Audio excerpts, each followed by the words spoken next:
Is Diaspora Network. Good to be back again. Um, how was your day today, guys? Yeah, I hope everything's going on well. Okay.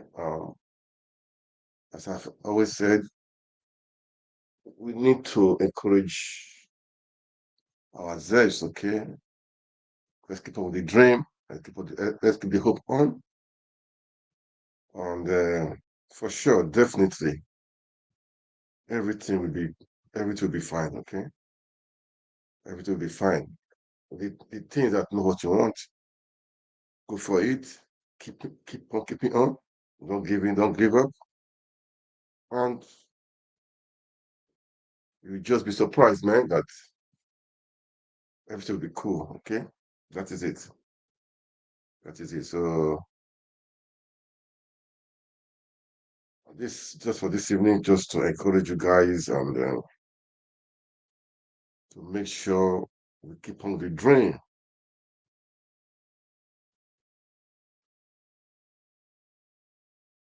We should not be ignorant, seriously, because ignorance will not give you anything better.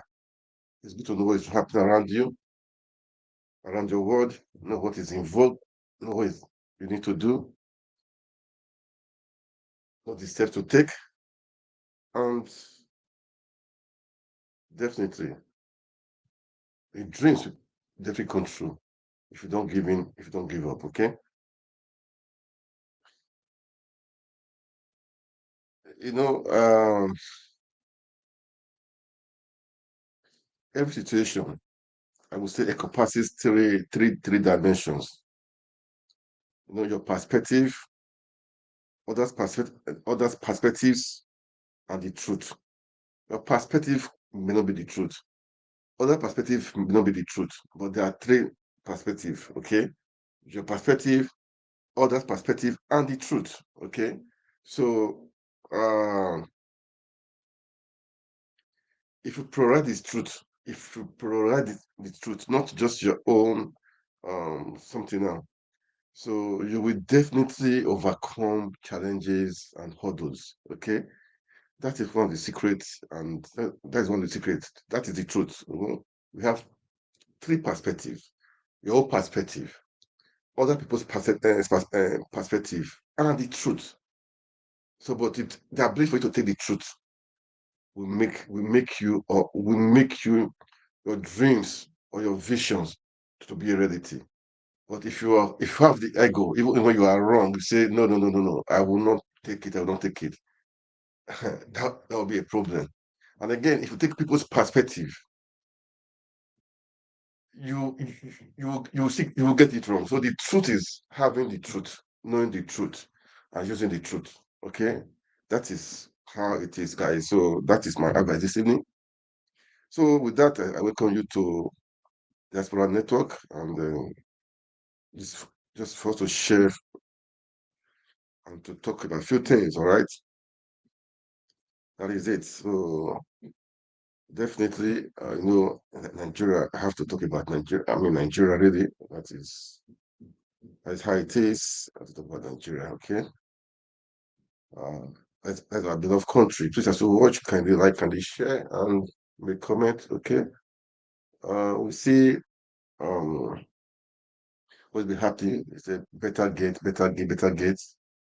Well, she's not the only person there, but I've said it before. We should be critical. Let's look at it critically, really. Okay. Um, it was when they accused her, Haley Halima, when they accused her of the 44 billion naira that her case was brought up. So and now that case of 44 billion naira now has a bit died down. How old is it? Better gate, which was about 430 million naira. But that 44 billion naira now has died down. Do you see? So that means something is wrong somewhere, okay? Something is wrong somewhere. We should be critical about all this stuff, man. Don't let us not be clouded by some things, okay?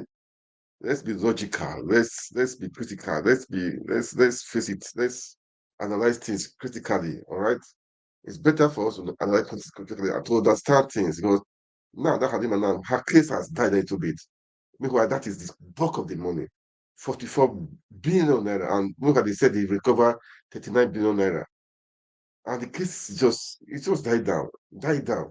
That's Nigeria for you. They brought out a person with a lower, I'm not, 1 naira is something, man. I'm not against that too, but what I'm trying to say, now they've covered up that Halima a little bit. I'm not saying it's recovered. EFCC is still on it. I think they recovered 39 billion naira.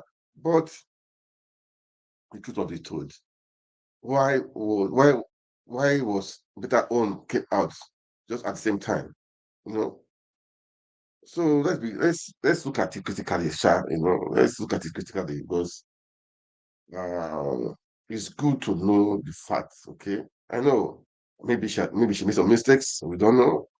What why I feel pain is that she's young, so we are hoping for these people to build, to motivate the youth, or the younger people. But it's so sad. Okay, it's so sad. It's so sad, and that's not why that's not why I'm here today. But just a sad attraction, but which is still in vogue. Which is still in vogue. It's in vogue. People are praising Tinubu for doing what he did by suspending her, which is okay, which is normal. But the Minister of Interior Affairs, he was figured also. So what happened to him? What happened to him? I know that there are pressures up there, there are pressures up there. What happened to him too? So I think they should maybe make him to step aside, I mean, for a while, so that the case can be investigated really, because the company has signatory, that is a major shareholder.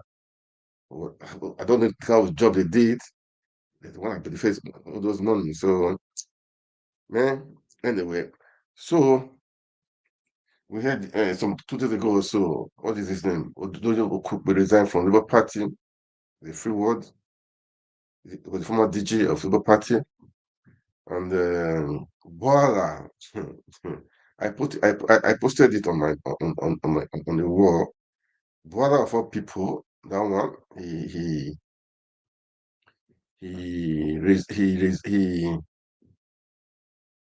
maybe he I'm sure is going to put carpet to APC.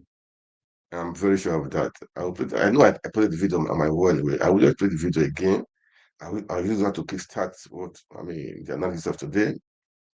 And guys, I should say we should not give in, we should not give up, we should not make all this stuff, all this thing that's happening to kill our morale. Okay, let's encourage all the obedience. Let's encourage everybody. Let's keep the hope, the dream on, the hope of a better Nigeria. That is just the truth. The hope of a better Nigeria. I know it's possible. We can make it happen. We can definitely make it happen. So it's just to keep on the dream. Okay, keep on with the dream, man. That's what I would say. Keep on with the dream. We should not give in. We should not give up. All right. So, anyway, it's interesting. I should use the word interesting.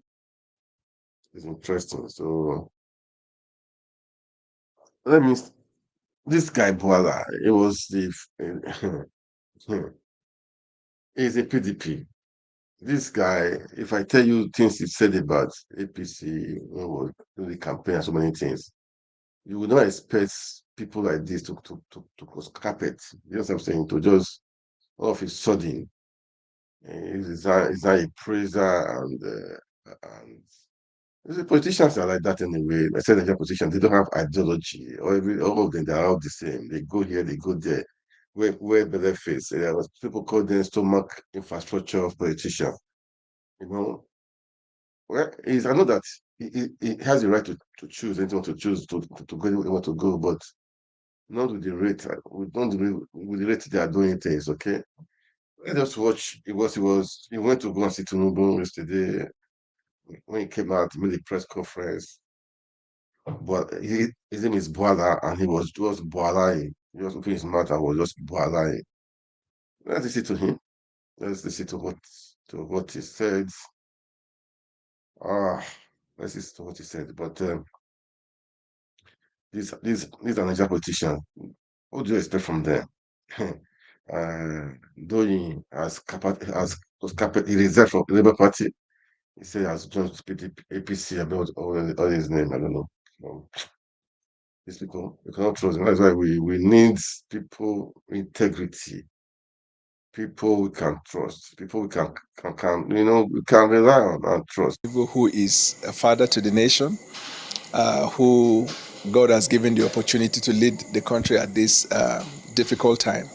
And so I came to celebrate and congratulate him, and then to also give him our commitment that as citizens of the country, this is a time for all of us to throw our weight behind and support the administration. I gave an illustration of an aircraft that has taken off. The aircraft is the country.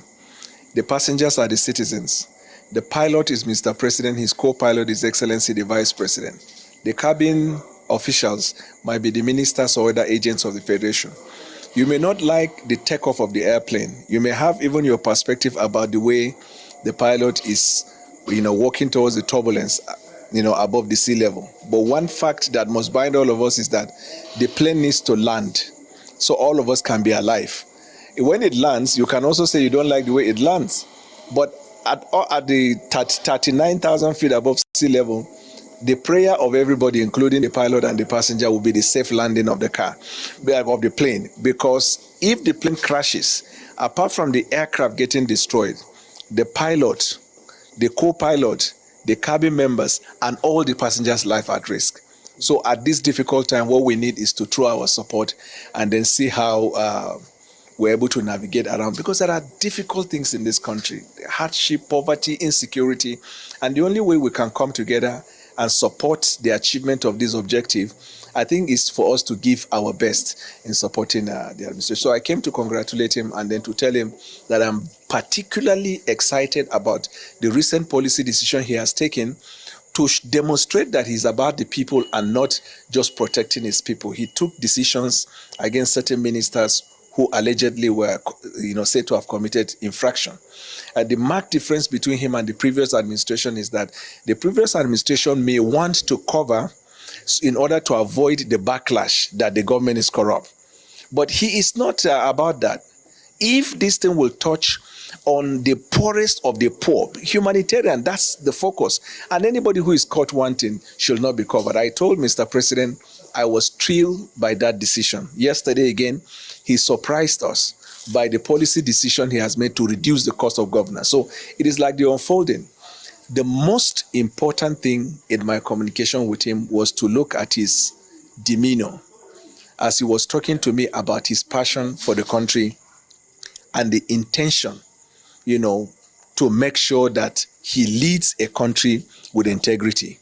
And you can have opinion from outside. When you sit from across table and you hear him, you can see what I've been taught as a lawyer is you not just know the law, you must know the demeanor of the judge. This informs your capacity to advocate. And that's what I did today. I was looking at the demeanor. I could see the passion and the conviction to lead.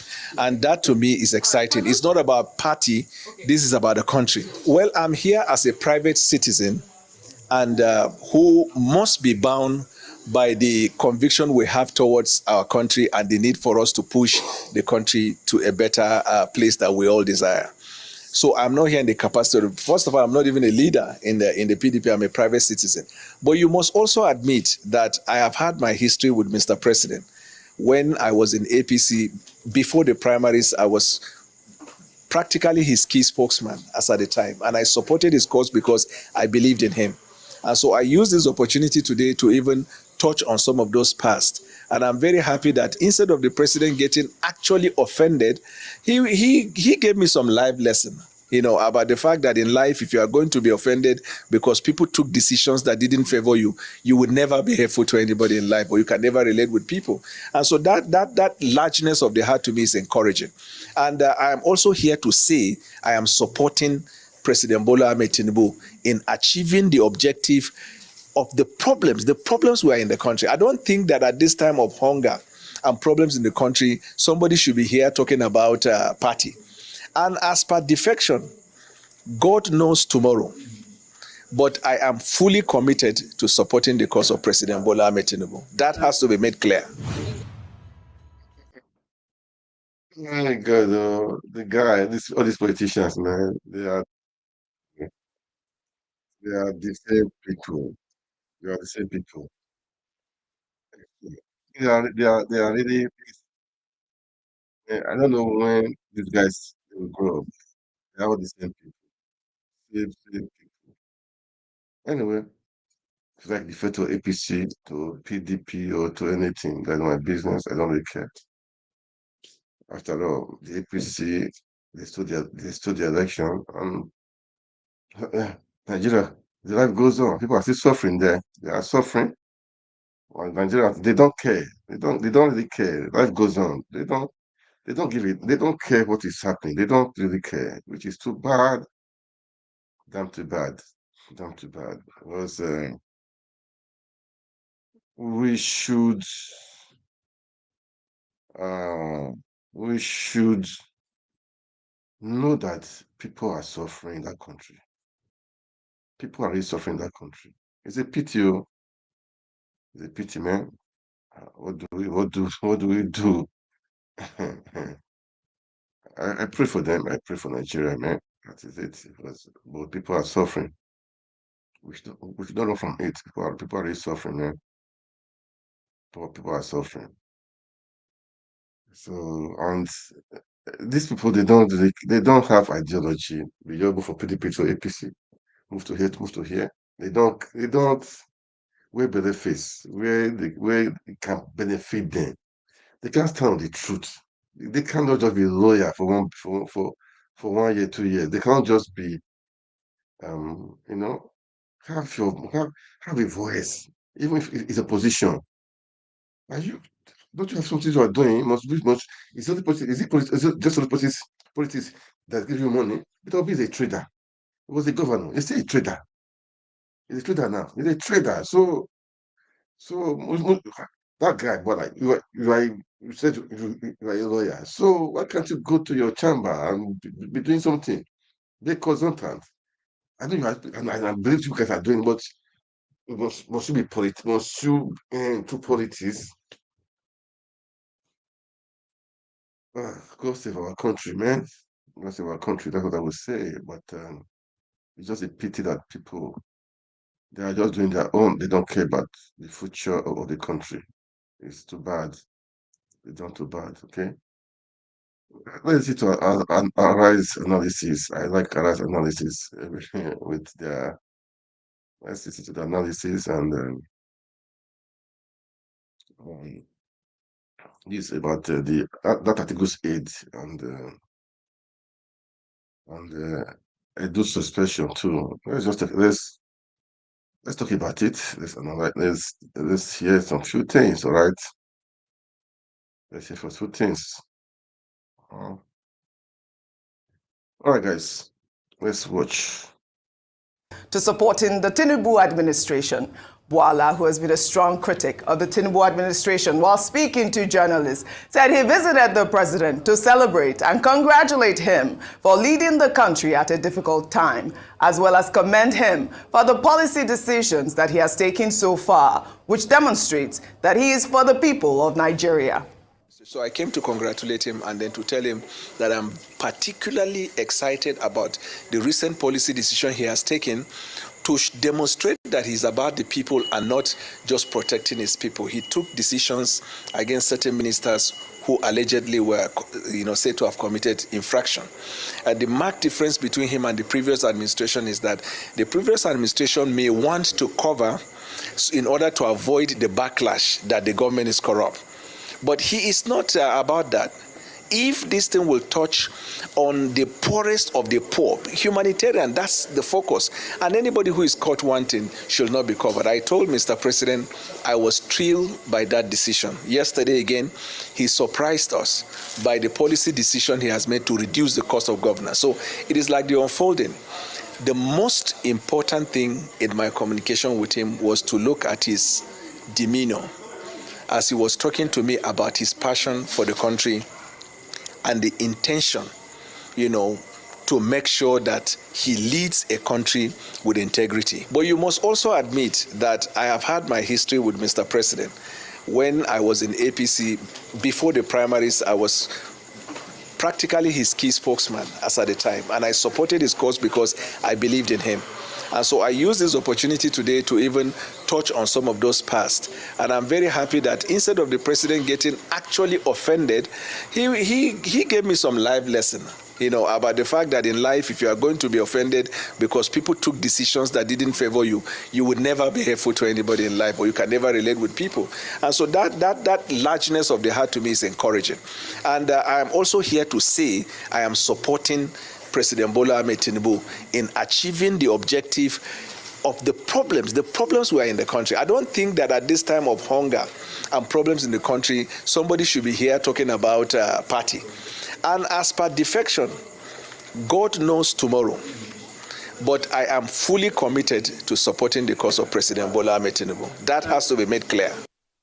Voila. Okay, he has gotten a lot of reactions. Well, you made a lot of good points there when you talked about President Tinubu's large heart, and he's had his history with President Tinubu. But a lot of people are saying, Daniel Bwala, are you defecting or not? Just state it clear. And it's a big problem. It's a big indictment on the PDP at this point. Let me take Baron's tweet.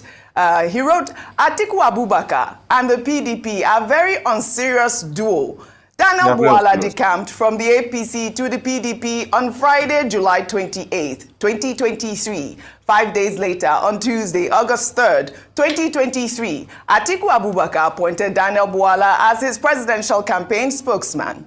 Atiku said they work for Tinubu. Well, the Niger guy wrote, Atiku's circle compromised individuals like Daniel Bwala and Reno Omokori, who lacked genuine belief in his vision. Their allegiance rested solely on personal gain, leaving them scrambling for alternative opportunities as Atiku seized funding. They are now desperately looking for new gigs. A new PDP died the day they jettisoned their age-long tradition of zoning and allowed Peter Obi to leave the party. Of course, there were so many other tweets, but this was a funny one. This is from Chukse, who actually posted a picture of Bwala when he talked about the fact that even if you give Tinubu 30 years, nothing will work. And this was weeks ago. But Daniel Bwala, to his claim, saying that, if you go to my Twitter account, you'll see that I've been supporting President Tinubu in the past few weeks. I went on his page. I'm not sure if I saw enough of the support. Dr. Bati, I'm smiling too much. Go ahead. I know you can't. Okay. Go ahead. Just to start by saying that should anybody be shocked that this is happening? And the person who said Bwala joined Atiku Abubakar in 2023, no. It was in August 2022. 2022, yeah. He left the APC in 2022, joined the Atiku campaign, became one of the spokespersons, and now in January 2024, he's back to APC. Yeah. And he's now saying he has very sweet memory of Asiwaju Bola Ahmed Tinubu. Why did I say should anybody be shocked? This is standard behavior of Nigerian politicians. Absolutely. The average Nigerian politician will tell you that he's in politics because of what he can gain from it. And that 8 years will be too long a period to be out of the power loop. So if you see people hanging around a particular politician, if you don't win, they give you a little time, allow the matter in court to be settled, as the Supreme Court matter has been settled, and now it has suddenly occurred to Bwala as it occurred to, Saul on the road to Damascus. The epiphany of Daniel Bwala has pushed him to a point where he suddenly realized that it is better to support Tinubu. He's not even talking about Nigeria. He didn't say supporting Nigeria. He says he wants to go and support Tinubu. We have had it before. Yeah. Governors who say we want to go and support the president. So, tomorrow, if Tinubu doesn't pay him enough attention, he may go to Labour Party. If he sees that he's Labour Party, and he won't be alone. Now that the matter of Supreme Court ruling has been settled, and a few weeks have passed, there will be more people. Oh, yes. There will be more visitation to go and see the CEC. And you will be shocked. Some of the people you will see there. And of course, Asiwaju Tinubu being a politician, who welcome everybody with open hands. And that's why Mr. Bayo Ononuga announced also on his X account that Daniel Bwala is back to the Asiwaju fold. So it's only a matter of time before he goes back fully and he declares, and he may even assume a new role as spokesperson. Absolutely. For Tinubu, believing that everybody will have forgotten. Right. The only thing that Daniel Bwala needs to worry about is that the internet does not forget. Absolutely. And that's why somebody has brought out that post that only 2 weeks ago, he was still saying nothing will work. 30 years. Even if it's 30 years, nothing will work with Tinubu. Then now, in less than 2 weeks, he has, or is it, in less than 2 weeks, he has changed his mind. Yeah. Now he's saying that President Tinubu is the best thing since the invention of toothpaste. Yeah. Now, Daniel Bwala used to appear regularly on this program. Yes. And he has one favorite proverb in Yoruba, even if his Yoruba is not so smooth. Kokoro tinje fo inwe follower. Kokoro tinje fo inwe follower. He was always saying, the kokoro that I know, I have read a tweet like that. The kokoro that Ebola is talking about now, that insect that devours vegetables is now in his own pocket. Kokoro tinje fo So we now know where that insect is now. Yes. Maybe the insect has now moved to the Tinubu side. No. Whether they will allow the kokoro that is taken there to devour their own vegetables remains to be seen. Absolutely. But this is standard political behavior in Nigerian politics. The politics of opportunism, the politics of the, let me not use the popular phrase, alimentary politics. That sounds a bit elegant. Yes. But the meaning is obvious. But, he commended the president for his policies and the swift action, that he took to fire some of the ministers. There will be more commendations. But he did right. We commend Tinubu for that. Meanwhile, good. Yeah, the politicians are like that. Okay, politicians are like that. You cannot just trust them. Today they are hot. Tomorrow they are cold. They are just like that. They are so funny. They are funny set of people. We should all know that. So. Doing Kukubi has did his own 2 days ago. Look, there was a post I posted on my page. I said, maintain your integrity, don't do like them, do like them, don't do like them. So let's really love it. Concerning his being linked to the 438 million naira contract awarded by the suspended Minister of Humanitarian Affairs and Poverty Alleviation, Betta Edu, to a company he co-founded and is a significant shareholder. The group argues that the minister has shown enough evidence that he is innocent of the allegations and should be allowed to continue his innovations in the Ministry of Interior. It is a well-known fact that the Minister of Interior, Olubumi Tunjojo, Honorable Olubumi Tunjojo, has repeatedly. This same guy, this minister is the guy that was if you remember the NDDC interrogation when they said off the mic. He was the guy that was the chairman of that committee. When Akpabio wanted to say, you all people, you are involved in the contract. He was the one that was saying, off the mic. Because see, these people, they are criminals. They are criminals, man. We just will tell them, Nigerians, we should wake up. We should just wake up, okay? We should wake up. I don't know why they are like this. We should wake up. This guy, all of them, they rotate themselves. Let's continue again. They are paid or not, they are they are standing behind Tunji Ojo at this point. But meanwhile, the presidential candidate elections, Peter Obi has called for everyone culpable in the Betta Edu scandal to be brought to book. Taking to social media, Peter Obi, in a post on X, said Betta Edu's suspension is a welcome development and called for a comprehensive investigation. His tweet reads in part, "It is insensitive for those entrusted with funds for public welfare to literally steal from the poor. I'd like to add my voice with most Nigerians concerned about accountability in government and judicious use of public funds. I welcome the suspension of the Minister of Humanitarian Affairs, Ms. Betta Edu, and subsequent directives for her investigation. While the action of the government is a welcome development, the investigation must be comprehensive so that all those culpable are brought to book." I mean, I do align myself with Peter Obi's tweet because he has said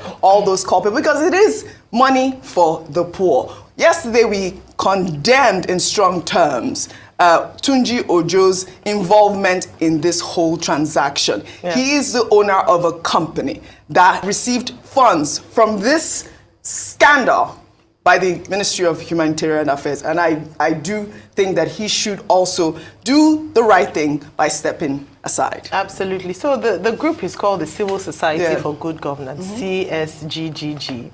And I'm quite, you would see anything play out in Nigerian politics. No matter what anyone has done, you would see people stand up for them, and you see others who condemn their actions. It is their right, they are able to do it, but it just again speaks to their credibility and integrity, and then the Nigerians have the opportunity to judge as to whether they want to take them seriously or not. The basis for which they're supporting him, very ridiculous, and it's interesting because one of the things that they've said on their website is that they are there to improve service delivery, to inform the people, to improve knowledge that guarantees standards in service delivery. And this doesn't demonstrate what they aim to do in terms of improving knowledge, because what they've demonstrated is actually ignorance in this matter, saying that, because it's just like childhood talk. So let's leave that. But I'll go to what Mr. Peter Obi said, and which is very correct. And this is what he's echoing the calls by a number of people.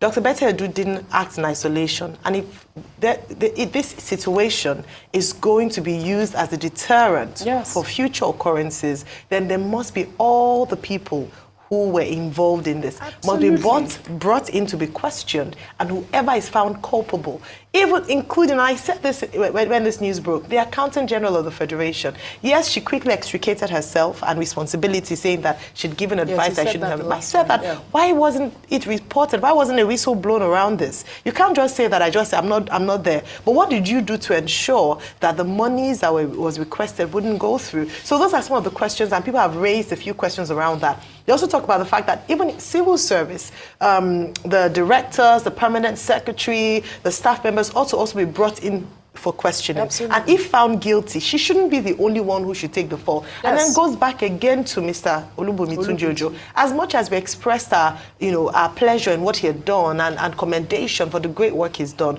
but we said that due process must be followed. The law is the law. If he's found culpable, unfortunately, he also, as a deterrent and a demonstration of a strong commitment to the fight against anti-corruption, must also face the consequences of his action. No one is saying he's guilty yet until the investigation is concluded. What we're saying is that if anyone, irrespective, because nobody is above the law. That has been established. If anyone is found culpable, it must be done. Now, let me just say a little thing about Daniel Bwala, because I've just been laughing. And Dr. Mati, I don't even know what to say. But the truth is that beyond him saying that, beyond that 30-year thing, he'd said that people had been suffering since this administration started. Yes. However, Oji, you would notice that post-inauguration, May 29, his language changed to more of offering advice to this administration. So perhaps his body language had given an indication to the fact that something was about to happen. A few days ago, Chief Donye Kukbe too said that due to ideological differences, he was going to resign from the Labour Party. They are free to move around. But what I think we should also note, even though we laugh about this, is that it should also speak to the integrity of these men. Yes, this is business as usual in Nigerian politics. But if we are looking to change the game in Nigerian politics, we must must also demand better and more from these people. He spoke here a number of times, bringing down Tinubu's manifesto, saying that he was dead on arrival, saying they should back Atiku. And then a few weeks later, he's now coming to say that now Tinubu is the best thing since sliced bread. Yeah. It speaks a lot. And this is the kind of politics we're playing. They were not serious yet in Nigeria. All right, Dr. Batti, Olubunmi Tunji. Well, generally, this is part of the hazard, that we face as media people. We give our platforms to all kinds of persons. We promote all kinds of persons. We carry microphone, we put in the mouths of people who, may not even know what they are talking about. But of course, we are in the business of content. So we listen to all sorts, including those who are intelligent and those who are dumb. Now, which is where am I going? It's very easy in this country to rent a crowd. Yes. Some people now are sounding like a rented crowd, saying Olubunmi Ojo should be allowed to continue his work. I've also had some people reading ethnic statements saying Betta Edu is our daughter. Give her another chance. Niger Delta. Look, people, can't they use their brains? This is not about ethnicity. Yeah. If you are given a position of trust, you must also be accountable in that position, which was the point Dr. Edu Extols was making when we spoke to her about accountability. It's not about your religion, it's not about your ethnicity. And yesterday we talked about the relevant laws, okay? The procurement laws, the code of conduct law, sections 5 and 6 thereof. We talked about all of that.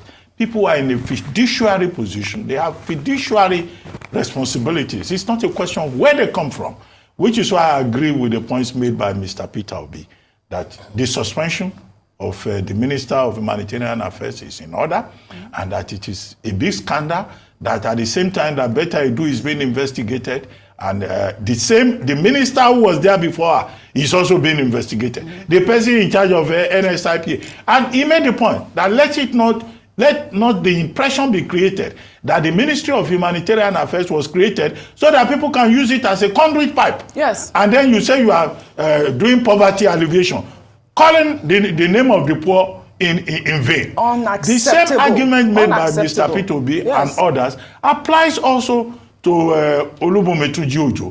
What is all this nonsense about he's doing a great work? He's doing no, that's nonsense. Absolutely. The issue is that if there is an infraction, it should be established. Right. And then talking about the people who put microphone in their mouths. I was looking at that man that was talking. The level of ignorance coming out of his mouth. Sometimes I look at people and say, some of these people, who are they? He was on Newsnight. Do they have children at home? Do they have wives at home? Look, let him be educated. Yeah. What he was saying, that he's not running the company day to day, he may have funded the company. That's absolute nonsense. Right. There's something in company law called lifting of the veil.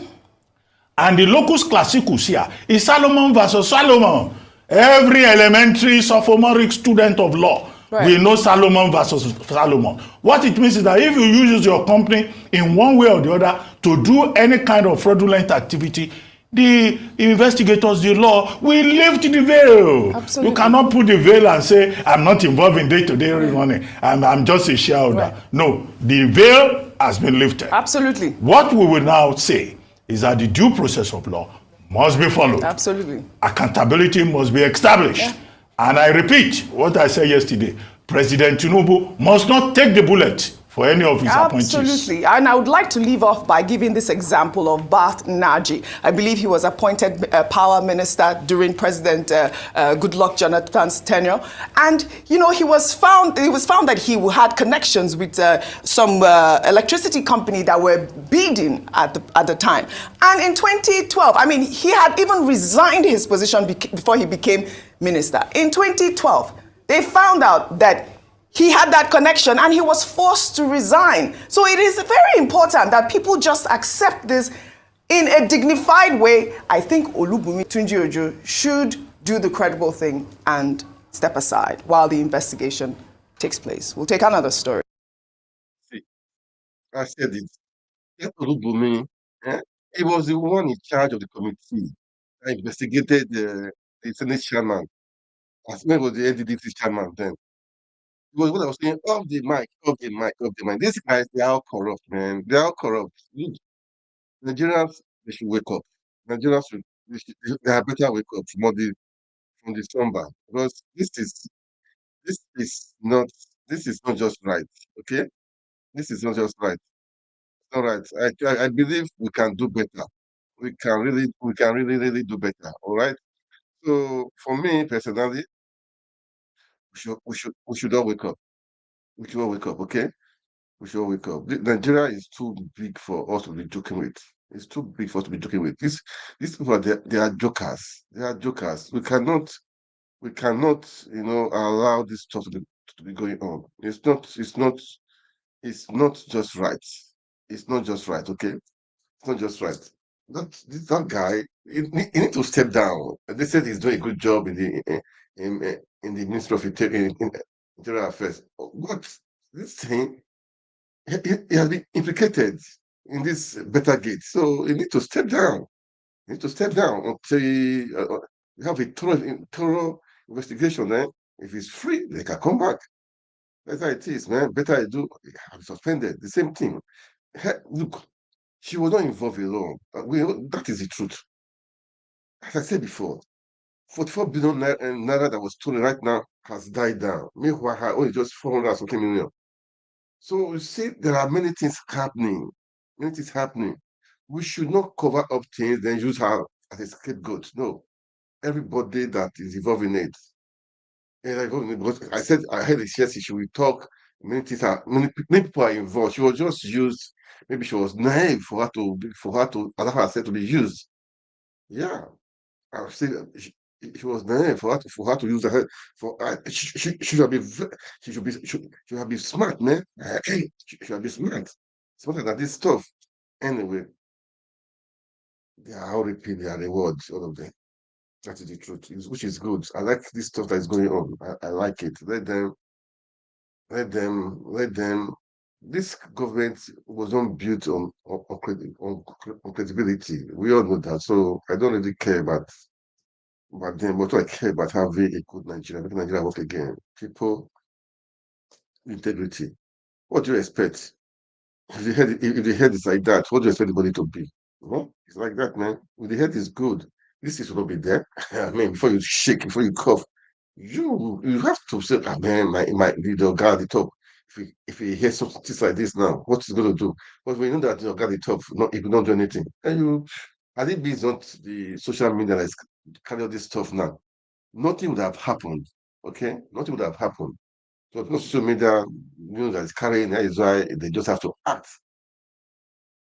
Anyway, I listen to Connector Coco. What he had to say about the Yokukwe and some other people and some other things. I want to listen to. Let's listen to Coco. To Coco, as you are talking, I hope you are not on the way to go out to. I hope you're not on the way to go out. Yeah, because people are like that too. People are like that. People are like that. People are like that. So let's listen to. Let's listen to.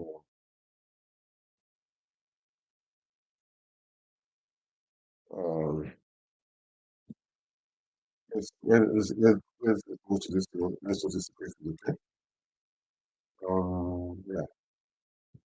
Okay, guys, let's watch this. This is My name is Dr. Duyo Kupwe. I resigned from the party yesterday, but I have no grounds or guile towards anyone. It is purely and solely on ideological basis. I've been in politics for over 40 years, and my political lineage or leaning and pedigree is towards free enterprise and liberal democracy. We did, in fact, go into Labour Party just as a special purpose vehicle, so that our presidential candidate, our flag bearer, His Excellency Mr. Peter Obi, could find a platform on which to contest the elections. We had hoped that if we won, we would have had to sit down with the Labour leaders and find a common position, because neither of us is a Labour person or a leftist. But it was expedient for us at that time to find a platform, and we did find one. And I have been particularly very respectfully treated. I've enjoyed my stay in Labour Party, but because of these ideological differences, I had to resign. But I wish the party well, and I also wish my principal, His Excellency Mr. Peter Obi, every success in his future endeavor.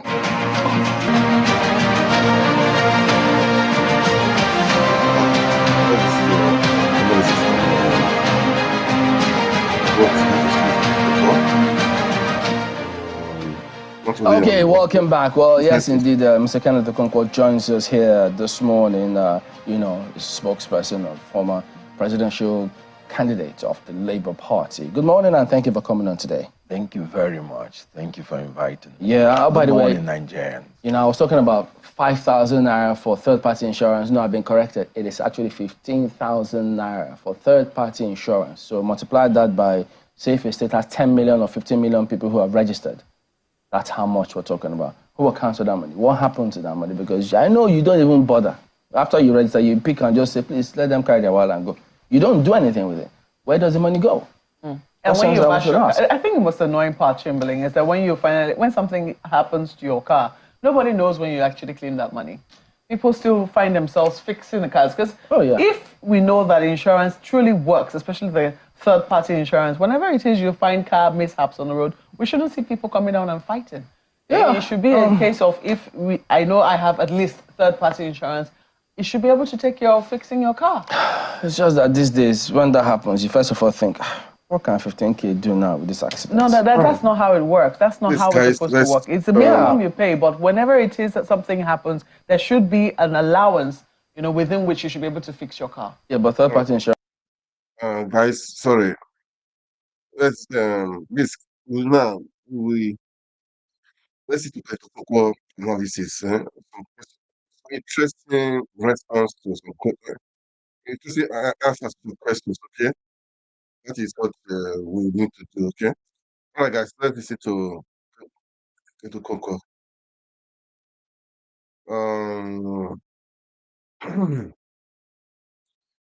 All right, let's listen to him. If I'm involved in an accident with you, the insurance is to take care of your car. That's why it's called third party. Yeah. Now, insurance is a business strategy where the fortunate helps the unfortunate. So it doesn't mean their liability is going to be restricted to 15,000. Indeed. They ought to take care of the car. That is why you pay whether you have accident or not. So the accumulated money, when you become unfortunate, they ought to take care of it. Wait, doesn't it elapse after a year? No, that's what I'm saying. So you just pay it every year? Yes. So what if you pay for 5-10 years? Without having any accident, it's their money. That is why they would have to come to your aid to take care of all the liability, not just the 15,000. So the fortunate pulls money together to help the unfortunate. I like what they say. Test the law. Exactly. Go there. Go out there. Exactly. Thank you for that clarification. That's why it's good to have lawyers in the studio. I actually read business administration before reading law. So you see. Okay, now another lawyer was in the villa yesterday. I'm sure you must have seen that picture as well. Because he was there, and of course, but wait a minute. If the president calls you, Mr. Okonkwo, won't you go? In Nigeria, after seeing that picture, I think everybody is a suspect, including me. Oh, dear. It's just that I've not had enough evidence to convict myself. There's nothing wrong in seeing the president. You don't say no to a president. But there's something wrong when you psychophantically make a 360 degree to all the principles you say you hold dear. What have changed? Now, the president is the commander-in-chief of the armed forces. He has the right to command me to come and see him. I would not have a choice in it, but I would have a choice to what I would say. I would have a choice to my demeanor when I had finished seeing him. What he cannot command is what I would say. But if he says I must see him, I have to see him. He's in charge of the security of myself, including me. You have to respect the office of the president. From where I come from, there is an adage that when you're giving a message to the king, you can deliver the message. But when you're told to go and carry the king, you cannot go to carry the king. So it is really very pathetic. In other words, they may say politics is a game of interest. Your brand of politics doesn't accommodate this kind of interest. The game of integrity. You're driven by what was your intention when you decided to join politics. I couldn't have left my comfort zone as a movie actor, a pioneer one for that matter, to come into politics and begin to be sycophantic. What else do you want to give me? Fame? Fortune? I believe before you get into politics, you should have minimal of all these things so that you wouldn't be thrilled by them. I would prefer to be called Kenneth, the servant. There is a need that you have to live your life in service of God and service of humanity. That should be the only force that should drive you into getting into politics. You said you didn't like Muslim ticket. You left on your own volition. Has the Muslim ticket been solved? If you are talking about corruption, there are two beautiful achievements this government has achieved since they came into power. Give it to them. And that is consumption and corruption. So, would you say these things have been addressed? What would be your reason to getting into the ruling party? How can you convince people that it is not because of the quest for power and quest for money? You should be able, whenever you want to make a move, why do you want to make the move? It is not the move that is the problem. Even in court, even in judgment, they'll tell you it's not the ratio that is the problem. What was the reason for the ratio? But, yeah, okay. Well, I was just thinking, my mind was traveling quite a bit because, you know, you've said a lot of things. You've talked about integrity. You've talked about even your own motivations for moving.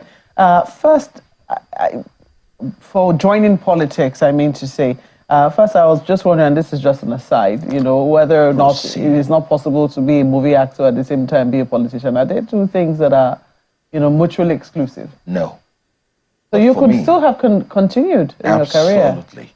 But you see, most of these jobs are jobs you cannot delegate. As an actor, I play the lead 98% of the time. Mm-hmm. I'm expected to come first. I'm expected to go last. Serving the people is a full-time job. You can be called at any time. If I leave the movie set, everything will stand still until I come back. So at a certain point, I was combining both. And when I saw that I was getting deeper, and both are going to suffer, because you can't delegate either. And being a perfectionist, anywhere I am, I want to give my best. One has to give way. I see. Okay, so let me come back now, because you have also been a member of the APC. You defected from the APC to join the Labour Party. And I do not know what it was that made you join the APC, but I want to imagine that when you leave a party, you know, for whatever reason you leave a party to another party, the people there do not automatically become enemies, do they?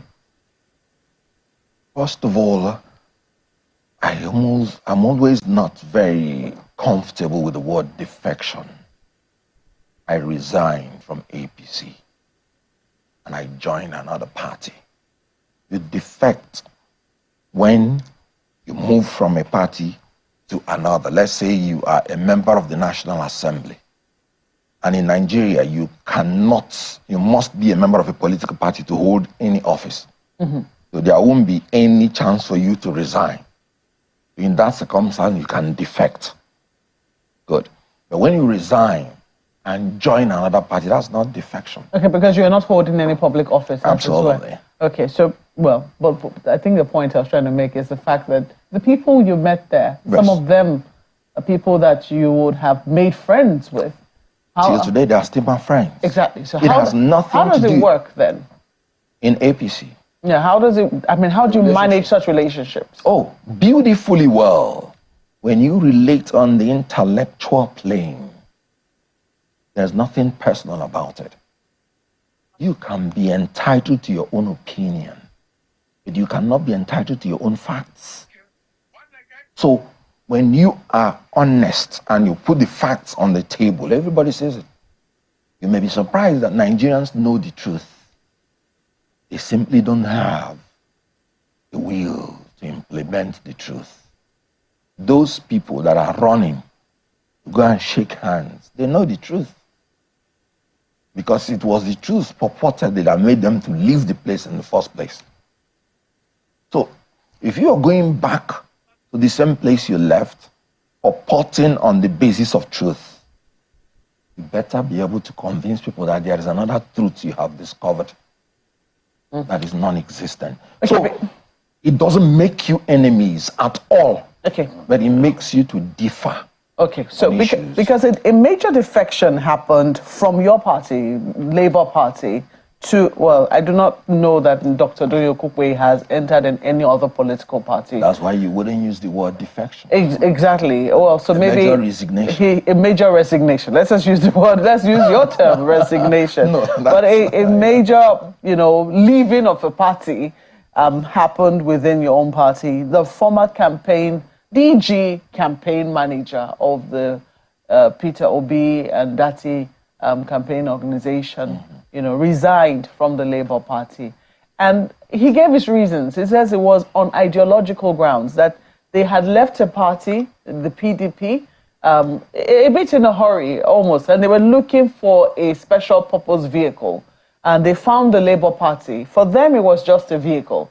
The ideology, according to him, didn't quite sit well with them, but they figured, after we get to office, we can always figure that out. It didn't quite work out, and now this is where he is, and he's finding that he's unable, he's not exactly a leftist. That's what he said. And he doesn't think that he believes in market principles. So he's resigned from the party. But it doesn't appear that the Labour Party is saying it his way. They think that he has something up his sleeve, and that, this is about politicians not being truthful. Why do you think the Labour Party is quick to reach a conclusion like that when he hasn't exactly joined any other party? Well, first of all, he has the absolute right of freedom of assembly and freedom of association. It is his fundamental right. So I respect it. And I wish him well. Now, I wouldn't have had anything against it, but I have reservations on the reasons he gave. I must have to say that word, special purpose vehicle, I always cringe when I hear it. Because when we were in the process of campaign, I remembered one tape that was exposed by one Michael.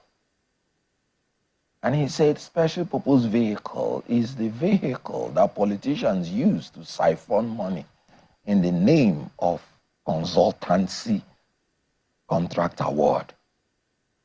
So I am uncomfortable with his choice of words. If you wanna ask me, I'll say it's ill-advised. Because when you say ideological differences, it was existing before you entered the party. could it then be that you are an opportunist? Because you said, and I'm talking about what he said, the only reason you entered was to go and contest the election. And the question is this: if he had gone into the election and won, every degree of responsibility that he constructively had left the party, because I wasn't aware of any other interaction he had with the party. I wasn't aware. So I think he just verbalized it. So that's all I can say about it. But why do you think he left, though? Well, you wouldn't have been asking me when he wrote it down in his own you said letter. You didn't quite agree with the wordings of his letter. Yeah, so I'm asking, what do you then think is the reason why he left? No, I am saying I differ with his choice of words. I'm not like saying good. He said it's his reasons, and I'm saying I differ with it. There was nothing about him when we were campaigning that showed me that he entered into this just to win or lose the election. Okay, so if you were in his shoes, that was not my opinion. If you were in his shoes, what would you have done? What would I have done? Yeah. My goodness. What would I have done if I wanted to resign? If I was in his shoes, at his age, I would be thinking about how to go and stay with my grandchildren. Maybe. If I believe, because he has sampled all the parties, and he said he's a rightist. I wonder which party in Nigeria now has a clear ideology of right or left. So it's interesting you say that, because I mean, only yesterday, a colleague of mine, on the sister program, Politics Today, interviewed Professor Patutomi, and on his mega party plans. Professor Patutomi is no stranger to you, and he was talking about the state of political parties in Nigeria and how, parties do not exactly have ideologies, and that's why we see these defections or resignations, if you prefer. Resignations. That's why I'm surprised. And he was talking about how in South Africa, the ANC, how party policies, government policies are discussed even at the ward levels. So when politicians have this thing about, other people having, there's some politicians who have said, look, I'm in this political party, I don't intend to leave this party. I don't care how it does. This is going to be me till the day I die. There are politicians who have said that. There are politicians who have said it, and we're not quite sure where they are. But there are politicians who have stayed true to themselves. Let's put it that way. And there are those who say, look, I agree with this party today, but I see that it no longer fits with my ideology or what I personally believe, and I move to another party tomorrow. Do you think that those politicians should be condemned, given the fact that you have just admitted that there's basically no ideology to, a number of political parties in Nigeria? Good. I did not say there is no ideology. I said there's no clear-cut ideology. And then people mutate according to different reasons. You will see a president who will go in and he has a different ideology from his party in Nigeria. And the party will become confused. APC, for instance, if you read their manifesto, you'll be so thrilled. And if they had followed the manifesto, there wouldn't have been any reason they wouldn't have achieved their objectives. They talked about restructuring. They talked about state police. They talked about 1 naira to $1. And if they had followed those steps, they would have arrived at the decision. Then a president came in and said, sorry, I don't even know what you're talking about. So there is no dedication. There is no determination. There is no discipline. When you don't have this, sorry, you cannot have consistency in creativity that will give you the objectives that you want. So it is in a state of flux. That's why when I hear somebody saying ideological differences, which one? So what we have in Nigeria now is that you identify a politician that you believe has the commensurate character, competence, and capacity that you know can generate the ideas that can solve Nigeria problems, not the issue of party.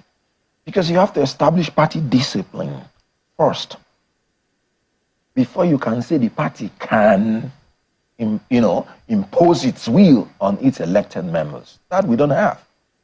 When people are elected in Nigeria, they become leaders of the party. And what the party had in mind electing them becomes secondary and subordinates itself to their majesty. So because of that system, it is better if you're looking for a new Nigeria, for instance. That's the only reason we entered Labour Party, to identify the politicians that have these qualities, irrespective of whatever they have in their manifesto. Recall that when I was the former presidential spokesperson, I did tell Nigerians, please ignore whatever is in the manifesto. Whoever wants to be your president must come and sit down and tell you what he has for you, and you cross-examine him. In absence of that, whatever you see in the manifesto is just the beautiful, brilliant work of one professor somewhere that will end up in a dustbin. And quote me on that. Ayo. Well, thank you, Chamberlain. Well, Mr. Okonkwo, okay, let me use legal language. I put it to you that you have looked at my script as an actor, because you have taken from my script to say some of the things. Particularly, I certainly love that script because it's an interesting one. First, because I was actually going to ask for plagiarism. Don't worry, I won't sue you, I promise. But I was actually going to take you up on the issue of ideological politics, and I'm glad you mentioned it and Marco followed up on that. Maybe we should take that a little further. And I always make this reference for those who are not aware of where we are coming from politically in Nigeria. In the First Republic, we had such clear ideological political parties that it was difficult for anyone to just jump from one party to another. In the Second Republic, it was the same. I don't recall the process by which someone would just jump from one party to another, confusing their own followers and all of that, and just saying, well, my people said. In the Third Republic, it was just two political parties, but it was also very, very clear. In these three republics, we had the supremacy of the party. We had the chairman of the party being the overall boss, and the president or whoever was elected was subordinate to the party. Now, that has greatly changed. The funding of political parties is equally as difficult, because back in time, it was the people that funded the political parties by their contributions. How do we get back there in a way that it's not just one leader of the party, as you said, who is an elected official that governs and rules over everything, as opposed to the party leading the charge of what they promised Nigerians? The way we will get back to that is rule of law. In Nigeria, elected officers are the first malfeasants. They are the first culprits that break the law at will. The laws are there. Even in the party constitution, the laws are there. But once somebody catches any political power, he sees himself as being above the law. You can imagine, you catch somebody driving the wrong way, and he will boldly tell you, I am a soldier, and it's irresponsible of you to catch me driving through the wrong way.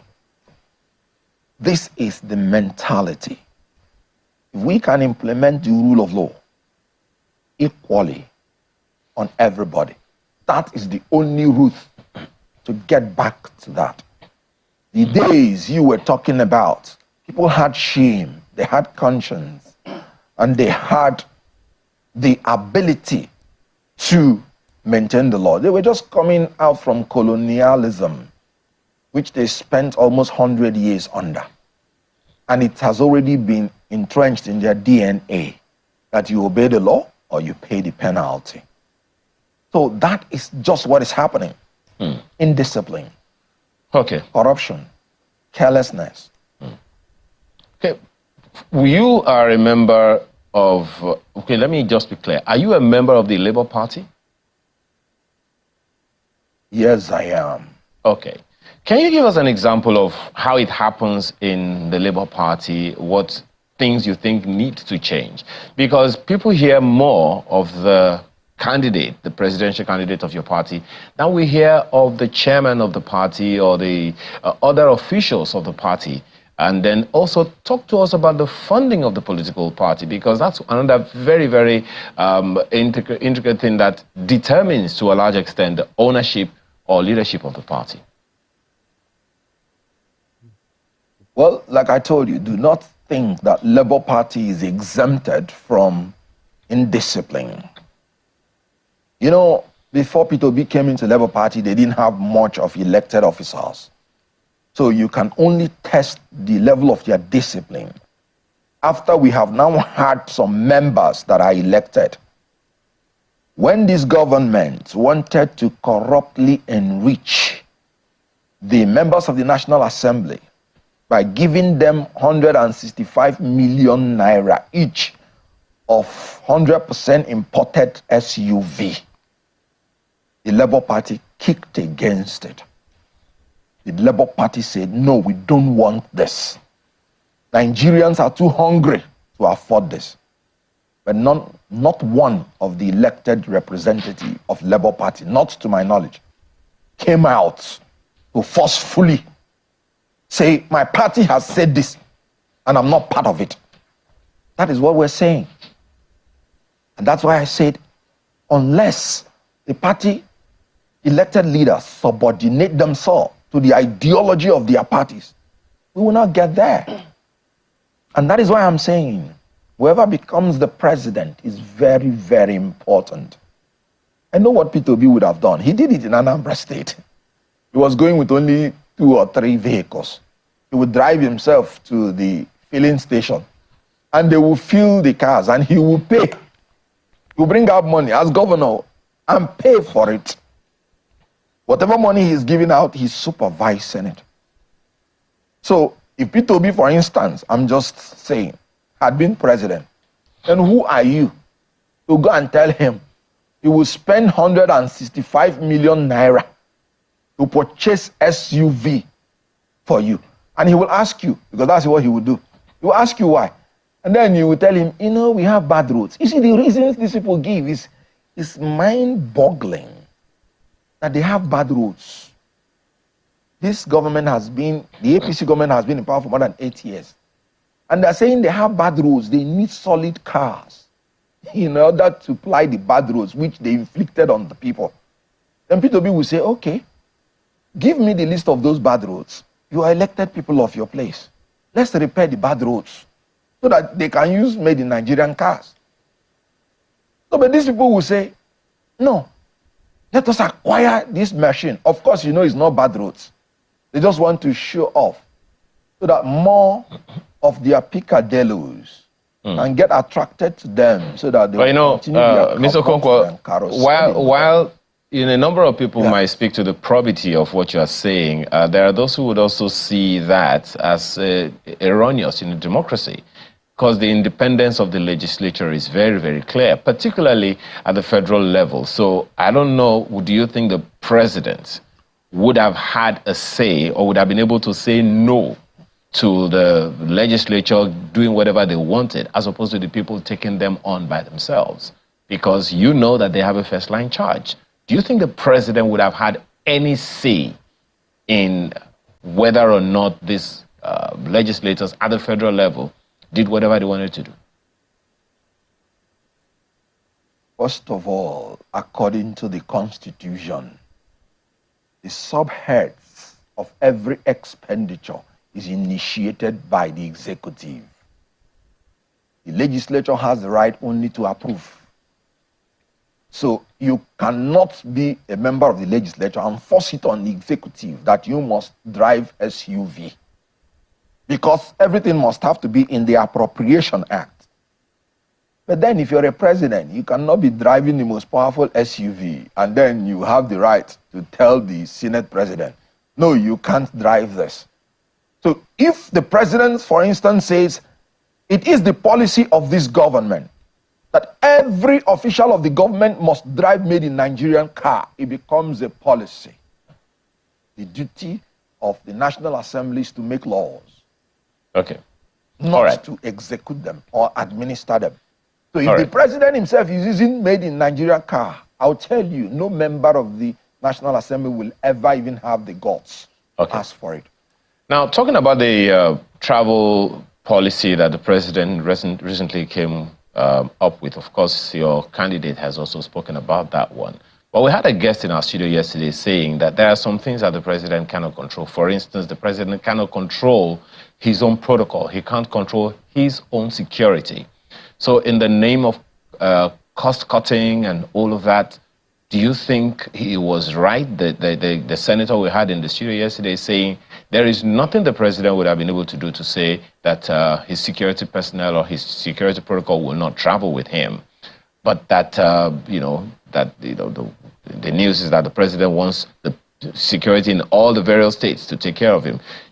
But protocol says he must be taken care of by specially trained people because he's the president of the most populous black nation in the world. You know, whoever said that does not have what it takes to be an elected representative of the people. You're telling the president. If the president cannot control his own security, how can he control the security of all the 200 million Nigerian citizens? What a logic. It falls so flat. The president is in charge.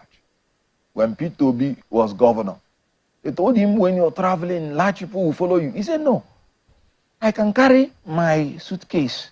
If I enter the plane from the east, they will drop me in Abuja and I will ask the IG to send me like 2 policemen or 5 policemen. When they take me from the airport to the hotel, I'll dash them maybe 5,000, 10,000. And they will go and I'll just stay my 2 days and I will come back. And he cut cost completely. He's still alive. Forget those stories. Was he not the president that now came out and told you he has cut down on the protocols and that whenever he's visiting any state, the state should take care of his security? So was he not the president that said it? Then is he not now controlling the security?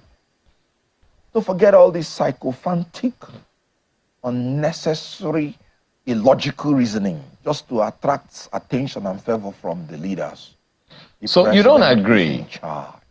You don't agree that there are some things that the president may not be aware of, particularly concerning the protocols around him? Because there are those who say that there are specialties around such, that protect, VIP protection they call it. That there's a special training for such persons, particularly that of the President of the Federal Republic of Nigeria. You don't agree that it is that special? The guiding of the president is one of the topmost security issues in the world. Because harming a president has a lot of ramifications, including the destruction of a country. So there is a need for very, very special people to guard the president. There's no anybody that tells you it's not important, does not know anything about administration. It is very important, and I want the best hands to guard the president. That's not what I'm saying. That does not make you corrupt. You know, forget all these optics. I heard that the president came out and said he has reduced the numbers of people that follow him. These are optics. We're not talking about reducing the numbers. We're talking about reducing the cost. I will tell you the difference. If the president is serious that he has drawn down expenses in that field to the tune of 60%, let him immediately raise a supplementary budget so that that 60% will go into savings transparently. When you say you have reduced the numbers, it doesn't mean that you have achieved anything. Why did I say so? The politicians will know how to die the money because it is already appropriated for. If you say, I should take 5 persons to make trips, I'll say, okay, in order to die the money, I'll just double the number of trips I'll make. And it will be the same cost. I can increase the feeding allowance, or what I will call in the local palace, chop money, that I'm giving them. Instead of giving them 10 naira, if I increase it to 20 naira, it will come to the same cost. Enough of these optics. Okay. When you want to reduce cost, you reduce it and put it in saving, and it will be there. Not saying you have reduced numbers. That will have nothing to do with the cost. Even though the reappropriated. Even though the spokesperson to the president said that reducing the number directly or indirectly affects the costs as well, particularly for international trips. But you may respond to that one. But the question that I'd like to ask you next before I toss back to my colleagues, just 1 second. You can take the two together, but the question I'd like you to speak to Nigerians about now is the rhetorics that should be following some of the actions of the president. What would you be saying to young people right now? You also said something that there are some steps that the president has taken that are commendable and we should give it to him. But that's not the rhetoric that a good number of people hear. What should Nigerians be doing? Because at this moment, we have a president in office. At this moment, we have governors in office who, one way or the other, a number of people are saying they're not really cooperating with the federal government. How should that collaboration happen between federal and state governments, and what should Nigerians be looking out for to ensure whether or not those collaborations are working? Well, first of all, the word commendability is your word, not mine.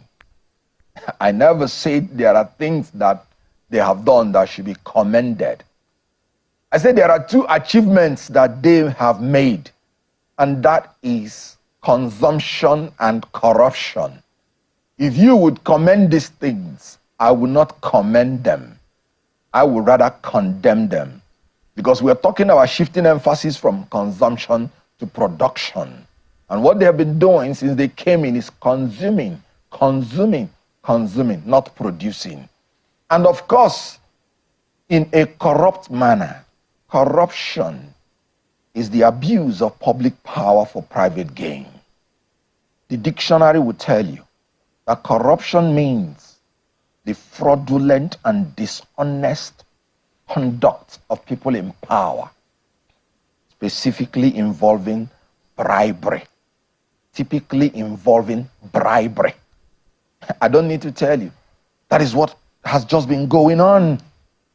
You can imagine a ministry called Special Purpose Vehicle. I think that should be the best name for the social investment program or humanitarian ministry. Can you imagine this ministry that is devoted purportedly to help the poor and the vulnerable? Okay, let us even assume, without conceding, that 585 million is meant for vulnerable people. And then you're spending 3-point-something billion naira for consultancy service award. When you hear such name, like I told you, it is the name politicians use to divide money among themselves and siphon it for their use. That's all. What are you consulting? Now, you're spending 3-point-something billion consultancy fee. One minister got 428 million naira of that money. And you're giving 4 states 585 million. Akwa Ibom, Cross River, Lagos, Ogun. In Lagos State, people are falling off and falling into Atlantic Ocean from the 3rd mainland bridge, committing suicide. because of economic hardship. More than 20 million persons. Yet, you're dashing politicians 3-point-something billion, and you're giving 4 states 585 million. Unfortunately, that 585 million wouldn't even have gotten to them. As you can see, they say it was paid into a private account, which they are still trying to sort out whether the account is existing or not. Is that what you want me to commend? I condemn it with everything that is within me. And I will tell the youths of this country, don't ever learn to be like these people. Have conscience, have character. One more thing before you go.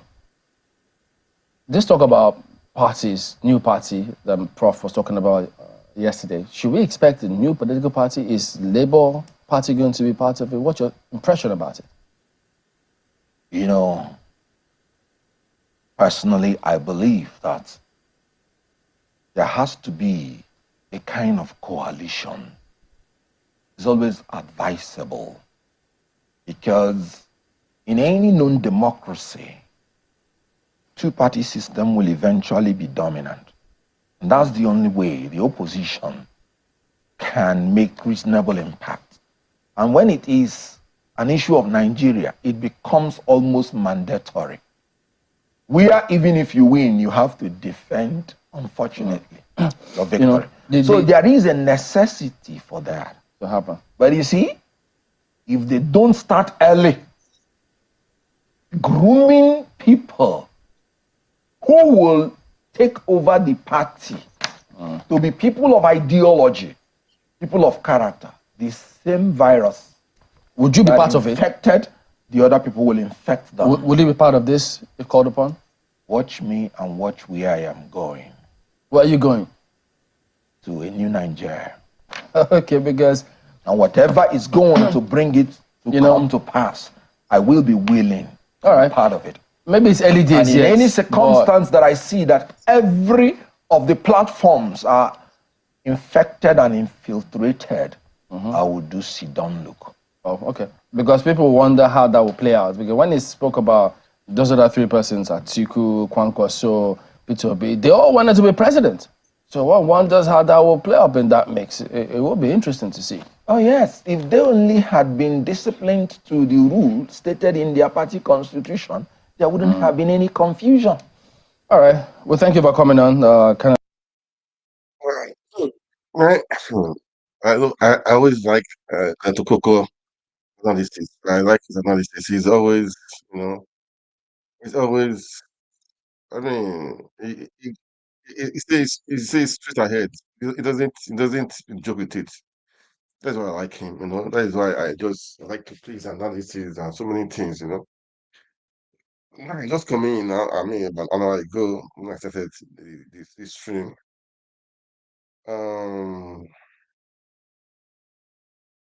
Fubara is with Tinubu.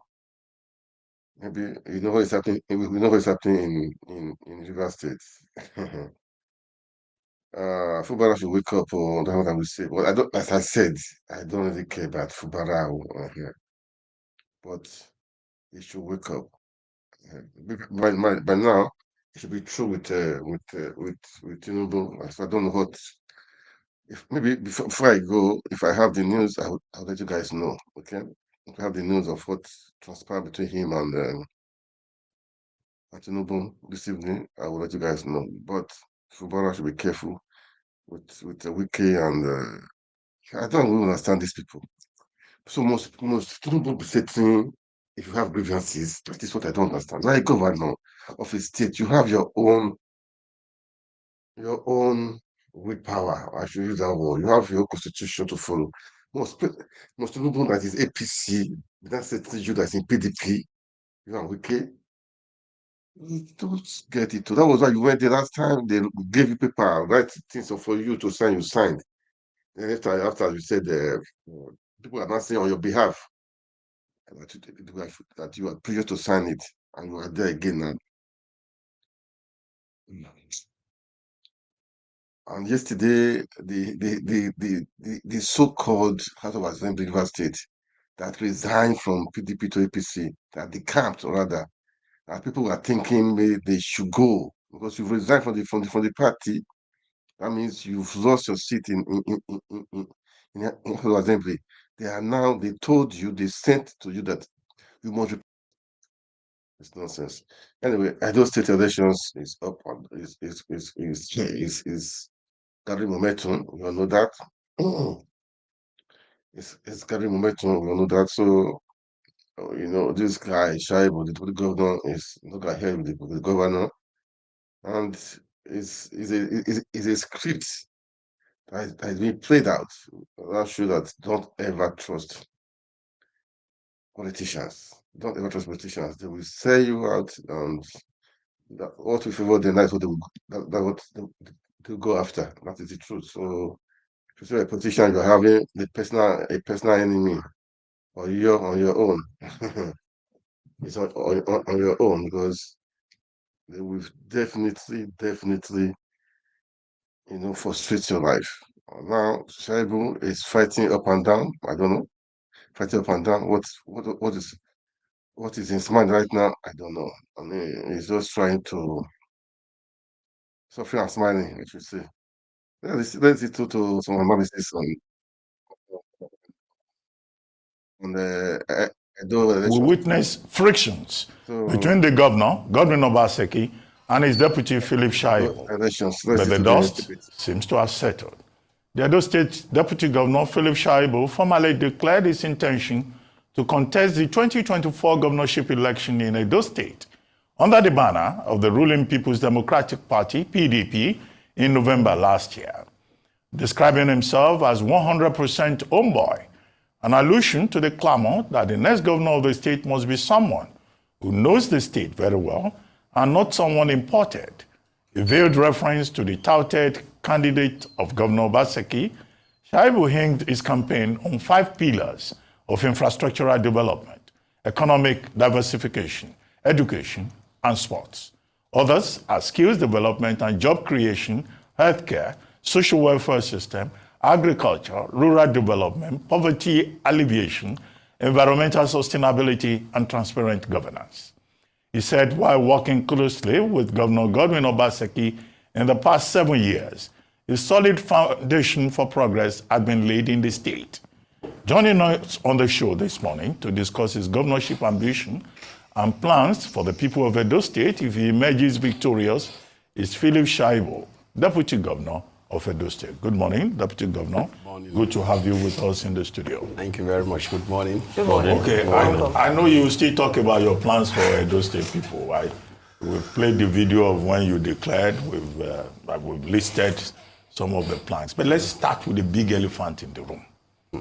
The people who don't want you to be a governor in November are saying that by November 2024, you will have spent 8 years as deputy governor. And that before now, the former governor, Adams Oshiomhole, now senator, spent 8 years. And that the thing is that both of you are from Edo North. Oshiomhole from Edo North, 8 years. Philip Shaibu from Edo North, 8 years. Not just from Edo North, from the same local government, from the same federal constituency, from, in fact, some say from the same family. That there is no difference between the two of you. And that this is why, in 2016, when you were chosen as the running mate to Obaseki, people protested. And that now, after spending 8 years, another person from the same local government, same federal constituency, wants to be governor again, so that Edo State people would have more than 16 years of people from the same local government, from the same family, running Edo State. This is the big elephant in the room. Now, some people have now argued to say, okay, even if Edo North can still have a slot at the governorship of Edo State, it must not be only from the same town, the same village, the same local government. It can go to other places in Edo North. After all, you have Akoko Edo in Edo North. After all, you have the 201s, East 01, West 01. Must it be from the same Oshiomhole compound?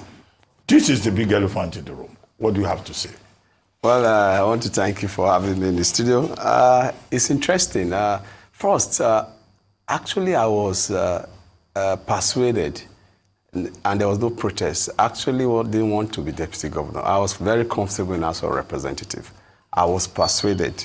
It took almost 1 month to get me to accept to be the deputy governor of Edo State.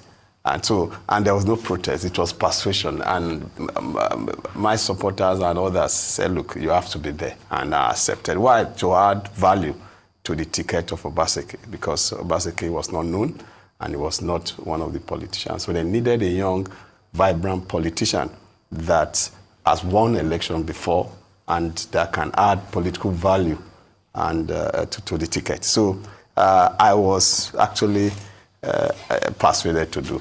And the issues of whether I'm from Edo, Edo North, Shomole, Clean and everything, I think it's just an imagination of the governor and his team.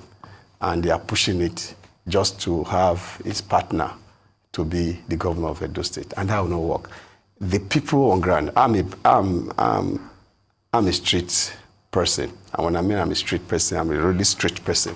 When you go deep down to check the feelings of the people, they need somebody that they know, somebody they can touch, somebody that is with them.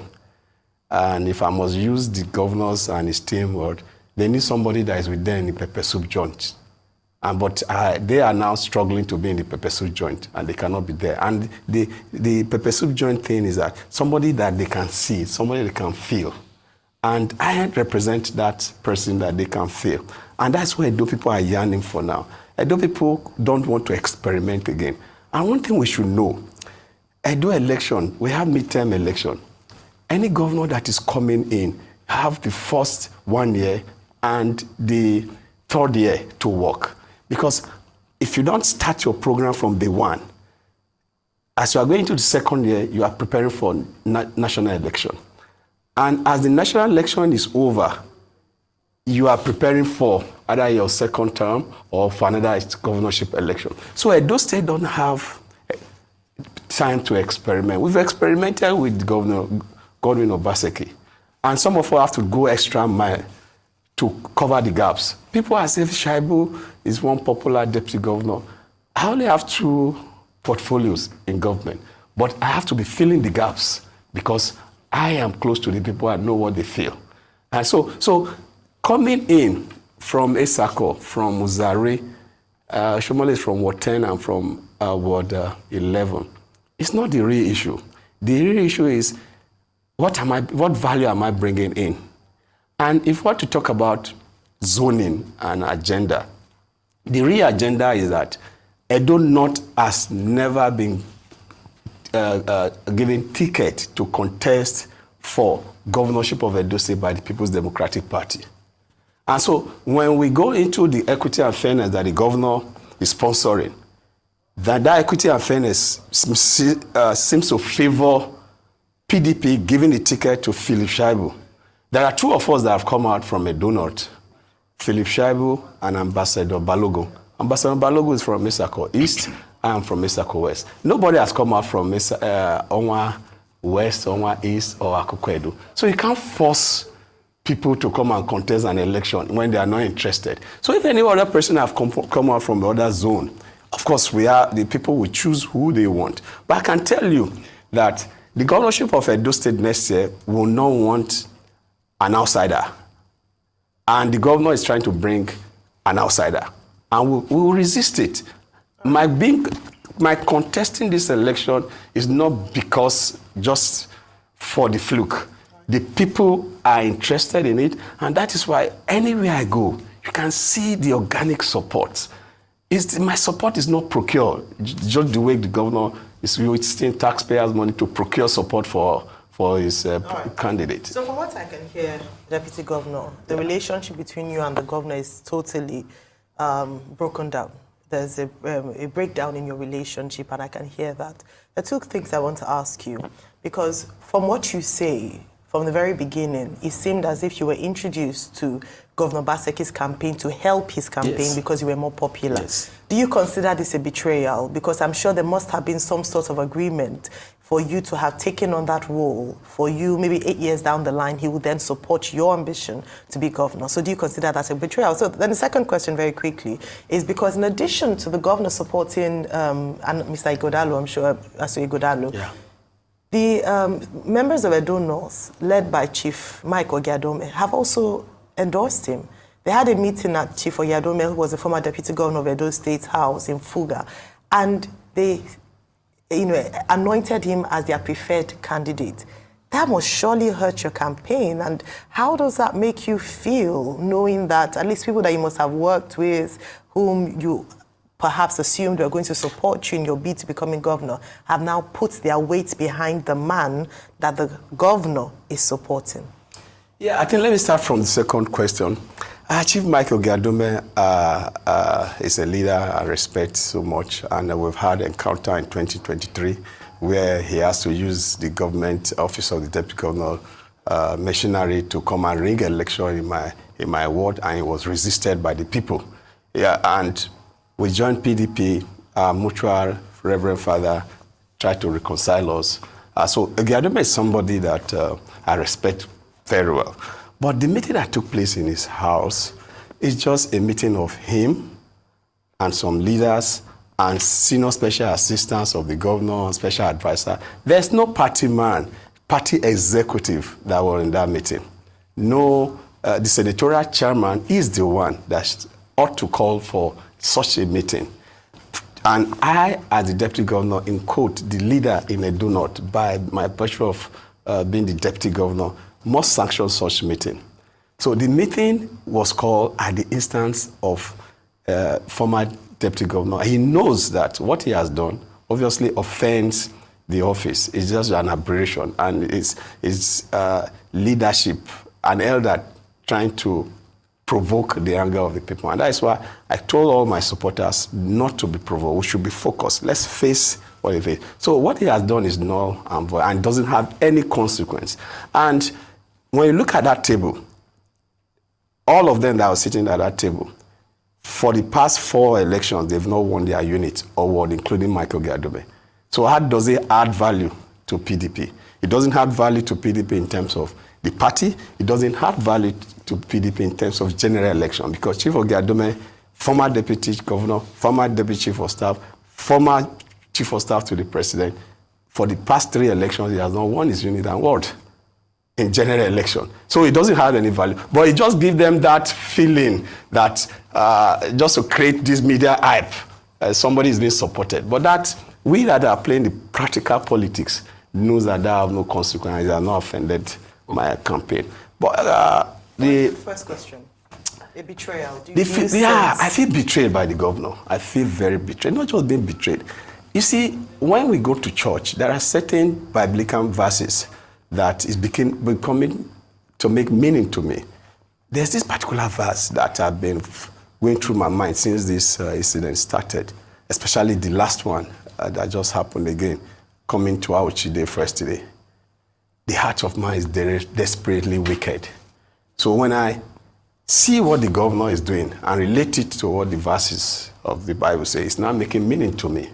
Because I added value in terms of my political structure, in terms of finances, in all the vehicles that were used to campaign in 2016 are mine. I added value for the second term. The second term, my not political father, Shomole is not my political father, but Shomole is like a father to me because of a long-term relationship. I grew up to see him as my father. But we came into politics in Edo to fight godfatherism. And according to him, we needed to free resources that are being used to service Godfather for us to be able to develop our state. And actually, when we fought those Godfathers, frankly speaking, the money was free to do development. And that's why we now have Red Roof and all those stuff. So I bought into it. So this time, when he now wants to be Godfather, because when we're fighting Godfather, we didn't say it has to be X and X. And I saw that the governor was to be oppressed. for him to be disqualified in that manner. And for me, I hate oppression. We had to put in again. I stake my relationship. That relationship, I lost about 20% of my political capital in Edo North to support Godwin Obaseki. And in supporting him, even as deputy governor that did not have any line financially, through my friends and others, I supported the second term bid of the governor with my structure, all my vehicles, with finances.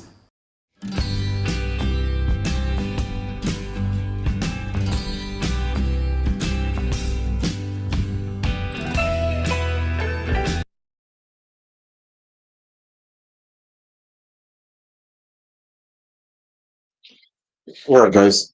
Shaibu talking, speaking. We'll still go back to him anyway. I just wanted us to. I'll go back to him. Let's just listen to him. Then I'll try to see if I can provide the video of Betta and Tinubu this evening. I don't see no problem. I see to them. Betrayed. But what is most important is that the switch. It's not like you put off light and put on light. There was no, I've sacrificed even my personal earning, even my entitlement, just to have the system work. Because I came into politics not for myself. It is to fix the system. I'm coming from a background of fighting government to do what is right. Okay. As former president of NANS. So I'm in the system to show that those, we know a great thing we were doing, fighting government, to have an egalitarian society is possible. Okay. So that's why I brought in. Okay. And that's the value I'm still bringing in as a governor of the Edo State. But the argument from Obaseki's camp is this, that you betrayed him. That this was not supposed to be.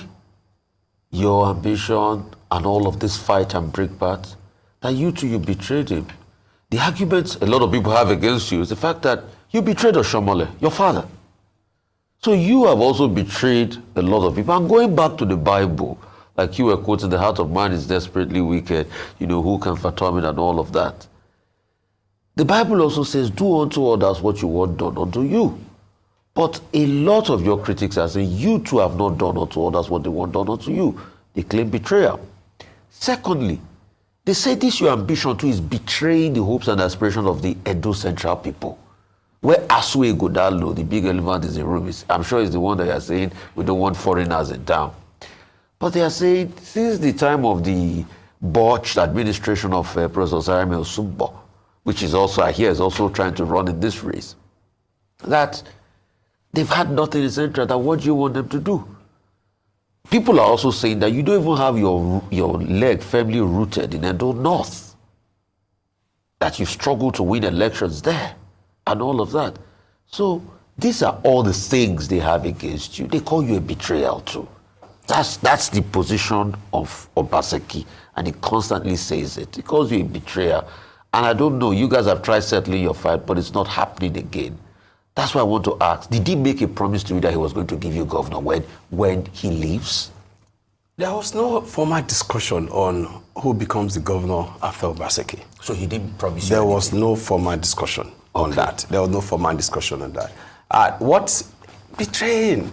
Well, if anybody says I betray Shomole, then the person is not correct. Why it's not correct is that anybody that see how we started, we did a rally that Babangida was even present, where we said no to Godfatherism, one man, one vote, one Philip Shaibu, one vote, one Shomole, one vote.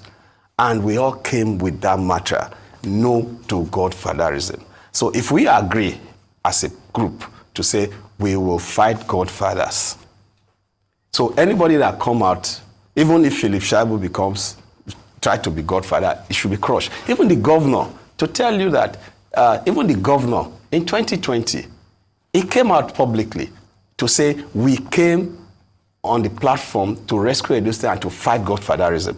And that even he, as governor, if he attempts to be a Godfather, it should be dealt with. So if you are talking about betrayal There's no betrayal there because it's what we all agreed. Oshomole and I and Obaseki, all of us in that rescue team in 2006, 2007, all agreed that we will come and rescue and take government back to the people. So if I, as Philip Shaibu, keep to that agreement to fight Godfather, whether it's Obaseki, whether it's Oshomole, whether it's me, we should fight against Godfather. Oshomole made you. No. Your deputy governor today, no. Oshomole had an hand in it. Yes. And you now betrayed that same man. And you're not calling it betrayal. No. This same Obaseki was the man that fought tooth and nail with the PDP when they said they should drop you as part of the ticket. He fought everything for you to get you on the ticket. Yeah. But now they say you have betrayed him. Okay, let me... Oshomole did not make me. No. Who influenced you being deputy governor? Yes, he was one of them. But in terms of political, he didn't make me. Okay. I was former president of NANS. I grew from the rank. From class rep to welfare secretary of Student Union, University of Georgia, to the coordinator of Abacha Must Go in this country for 2-3 years. While Kanu was doing man march in Abuja, I was doing anti-Abacha with Ganifa Ami and Beko Rasokuti here, where I was arrested in Yaba and taken to Gusha prison. So I have my history. I became member of Edo State House of Assembly before Oshomole became governor. I organized the first political meeting for Comrade Adams Ali Oshomole. I organized it. I created 2 groups, Oshomole Youth Alliance from the Student Union Group and People's Movement for Oshomole. Those were movements I created to usher in Oshomole to be governor. He wanted to continue his career as ILO in ILO. But I got Shagade and others to tell him to come and contest for governor because at that time we needed somebody and he accepted. So in terms of who was in politics first, I worked for all of them. So in terms of for Oshomole to be governor, I created the first major structure, the second major structure from the Youth Alliance. For Obaseki to be governor, I was drafted to give the ticket life. So if we must talk about betrayal now, I think it's the governor. Okay, real quick. Not me. Because we need to go because of time. I want you to campaign to the people of Edo Central that think it's supposed to be their turn now, but you from Edo North wants to take the reins as against their turn. What will you say to Edo Central people as they're watching? I don't think it's an Edo Central and Edo North thing. It just is those that don't have the charisma and the character to sell themselves that play ethnic and religious politics. For Edo Central, they've had it twice. Edo North have only gotten it once. Edo South have gotten it 4 times. And I'm just told you, PDP has never given any ticket to Edo North person. So for Edo Central, yep. Some of your critics say you enjoy fighting people. That you fought Oshomole, you are fighting Obaseki, and yet you want this ticket. But for you to get this ticket, you have to go through the primaries within the party. Yeah. And now you are saying the governor is supporting an outsider. Yeah. Who is that outsider? Could it be Asue Ighodalo, who is from Ewohime in Edo State, who is also from Edo State, right? Yes. Will you call him somebody from Edo State? And I say, he's not from Oyo State, he's from Edo State. And he's been captain of industry, chairman this, chairman that, distinguished lawyer. Yeah. So is he that outsider that you are talking about? Because you have said they want to bring an outsider. We will resist it. Yeah. How are you going to resist it? Yeah. You will go to court. And then secondly, this Godwin Obaseki, he is on record as being the governor who has signed the highest number of MOUs. Yeah. You can also take credit for that because it's a joint ticket. So what else do you want to do that will be different from his own?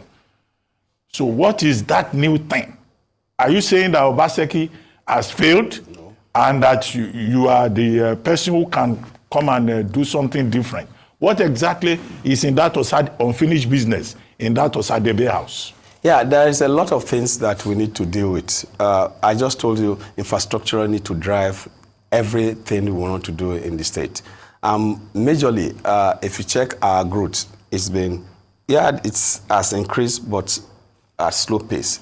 And some of the indices that shows that we can do better is to massively face infrastructure, road infrastructure especially, and electricity. We've done some part in terms of electricity. We now have Osiomo power plant. But in terms of transportation, the roads are very, very bad, especially the federal roads. When I become the governor, I will deal with issues of federal roads by creating the old road. We are going to build rail tracks on the old roads. And when the feasibility study for the rail tracks is almost done. In another 1 week, I will show the blueprint of what I want to do. We'll call it Orange Line. Orange Line will be between Oredo, Ipoboha, and Ego. And we'll be having the main line, which we christen Oredo Opela train station. I am bringing that. And there's a lot of traffic in the state. From Limit Junction, we're going to be having an overhead bridge. From Adeswa Junction, we're going to be having an overhead bridge. From 3rd and 2nd Circular, we're going to be having an overhead bridge, and Rama Park. And from Okpoji Junction in the Edo Central, we're going to be having an overhead. Then by Jetu and Aochi, where a lot of lives have been lost, we are going to be having another overhead track. We need movement of goods and services to be able to grow your GDP, because when the whole city is locked down, obviously time wasted is there. So, and industrial park is there. Nothing has actually significantly has happened. I am going to put life into the industrial park. These are projects that we all agree. I'm going to be creating over 20 to 30,000 jobs from sports alone. And I'm going to, agriculture will have a face. I'm going to be having cluster of cash crops in various areas. And I'm going to work with federal government and see if they can introduce an agricultural bank. And we are already... Hey guys, I'm going to stop here for today. So please kindly like, share, and make comments. And we'll be back again, all right? And let me just say, we're not going to agree for anybody, okay? We're not going to agree for anybody. Let me play that one. But the army has said, make we agree. So army has said, make we agree, okay? People are saying we should not agree for anybody, okay? But anyhow, we don't agree for anybody. Thank you guys for watching. And God bless you all. Kindly like, kindly share, and we need to make Nigeria work, okay? Let's make Nigeria work. That is what I'm going to say. Our mission Thank you guys for is watching. clear on what needs to be done in winning the war against the terrorists and their cohorts across the country. We're not going to agree for anybody. This is the army. We have demonstrated our commitment okay, but please let by our actions we should not allow to win this war. All right, guys, that's on the record note. Troops will therefore act tremendous force. Good night, and God bless you all. To achieve the tasks ahead as we progress in the year 2024. Having said that, I will say this. This year, 2024, I urge citizens of this country to see security as a collective responsibility of all. Therefore, no greed for terrorists, no greed for perpetrators of insecurity. And let me say again, on this note, that the new slogan for 2023-24 for our young ones is no degree for anybody. We have been informed from our intelligence that this slogan is coming from a revolutionary sector that may likely cause problem across the country. No degree for anybody It's been seen as just a normal talk. But in security business, in security community, we have seen it as a very, very dangerous slogan that can trigger crisis.